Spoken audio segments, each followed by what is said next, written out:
Le premier chef d'accusation, le meurtre au premier degré de Luke Hoyer, de prison à vie, sans possibilité de libération conditionnelle.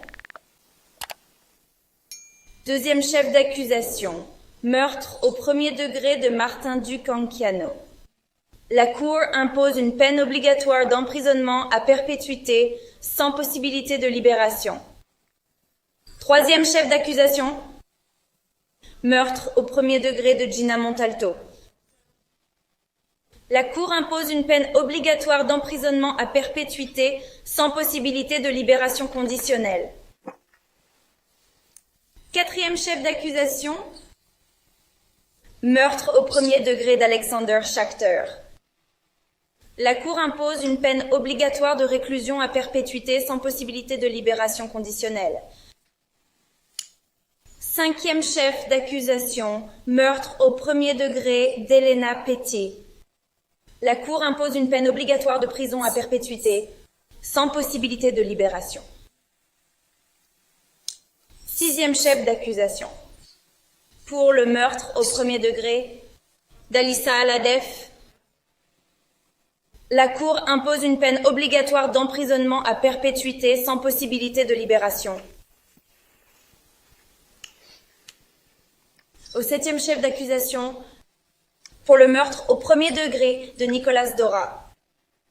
La Cour impose l'emprisonnement à perpétuité sans possibilité de libération.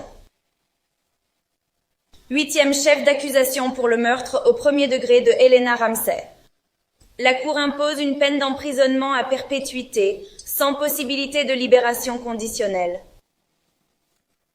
Neuvième inculpation. Pour le meurtre au premier degré de Christopher Hickson, la Cour impose une peine d'emprisonnement à perpétuité sans possibilité de libération conditionnelle. Dixième chef d'accusation pour le meurtre au premier degré de Carmen Schentrup. La Cour impose une peine obligatoire d'emprisonnement à perpétuité sans possibilité de libération conditionnelle. Onzième inculpation pour le meurtre au premier degré d'Aaron Feist. La Cour impose une peine obligatoire à perpétuité sans possibilité de libération conditionnelle. Douzième chef d'accusation pour le meurtre au premier degré de Scott Beagle. La Cour impose une peine de prison à vie obligatoire sans possibilité de libération conditionnelle. Treizième chef d'accusation, meurtre au premier degré de Mido Polak. La Cour impose une peine de prison à vie obligatoire, sans possibilité de libération. Quatorzième inculpation. Pour le meurtre au premier degré de Cara Loughran, la Cour impose une peine de prison à vie obligatoire, sans possibilité de libération conditionnelle. Quinzième chef d'accusation pour le meurtre au premier degré de Joaquin Oliver. La Cour impose une peine de prison à vie obligatoire, sans possibilité de libération conditionnelle.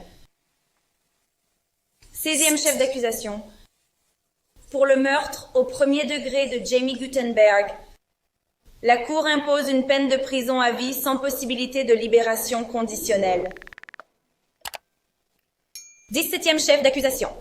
Pour le meurtre au premier degré de Peter Wang, la Cour impose une peine de prison à vie obligatoire, sans possibilité de libération conditionnelle. 18e chef d'accusation. Pour la tentative de meurtre au premier degré d'Ashley Baez, la Cour impose une peine d'emprisonnement à perpétuité avec un minimum obligatoire. Monsieur Silvershine, c'est 25 à perpétuité? Ou dois-je le faire? 19e inculpation.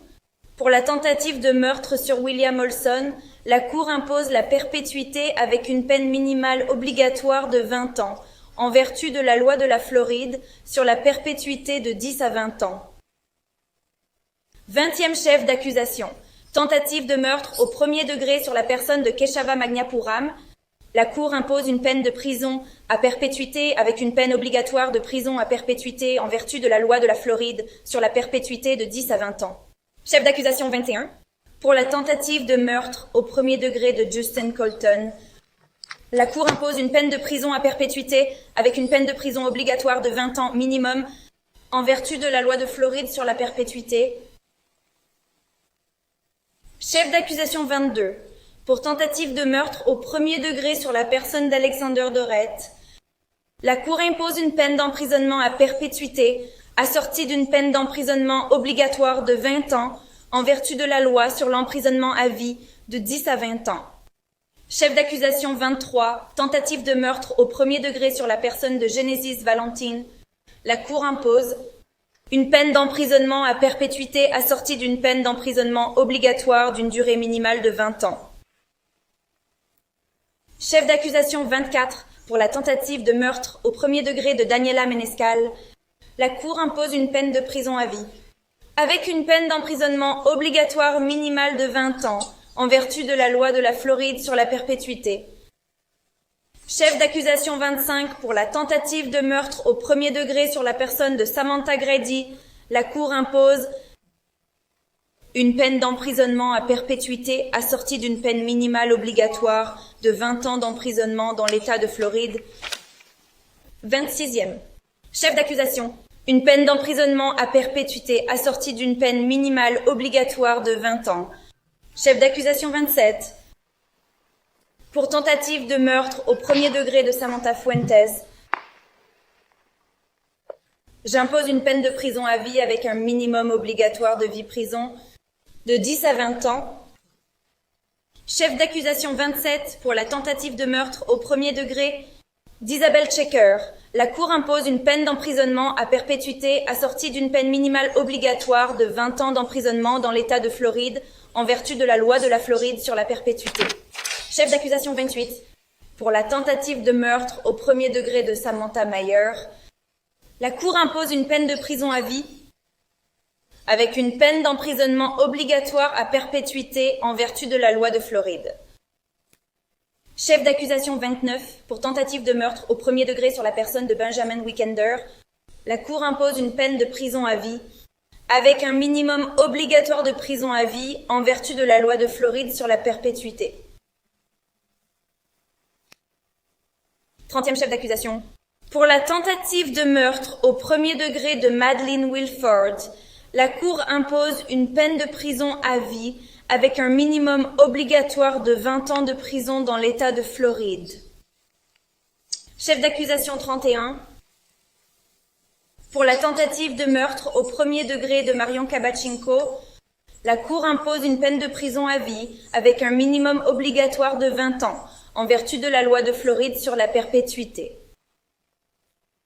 Chef d'accusation 32 pour la tentative de meurtre au premier degré de Stacy Lappel, la Cour impose une peine d'emprisonnement à perpétuité assortie d'une peine d'emprisonnement obligatoire minimale de 20 ans, en vertu de la loi de Floride sur la perpétuité. 33e inculpation. Pour la tentative de meurtre d'Anthony Borges, la Cour impose une peine de prison à perpétuité avec une peine obligatoire de prison. Chef d'accusation numéro 34. Tentative de meurtre au premier degré sur la personne de Kyle Lamont. La Cour impose une peine d'emprisonnement à vie avec un minimum obligatoire d'emprisonnement à vie en vertu de la loi de la Floride sur l'emprisonnement à vie. J'ordonne que chaque chef d'accusation de l'acte d'accusation soit consécutif l'un à l'autre. Votre honneur sur le chef d'accusation 30, le 30, c'est une peine de 25 ans, pas 20 ans. Madeleine Wilford. Ok, excusez-moi, je me suis mal exprimée sur le chef d'accusation 30. Il est allégué et approuvé l'utilisation d'une arme à feu et l'infliction de lésions corporelles graves à Madeleine Wilford. Je corrige donc la peine que j'ai imposée précédemment. Il s'agit d'une peine à perpétuité avec une peine à perpétuité obligatoire en vertu de la loi de la Floride. Encore une fois, j'ordonne que les 34 chefs d'accusation soient exécutés consécutivement, c'est-à-dire l'une après l'autre. J'ordonne tous les frais de justice obligatoires, tous les frais de poursuite. J'ordonne que les frais d'incarcération de l'accusé soient pris en charge par le bureau du shérif de Broward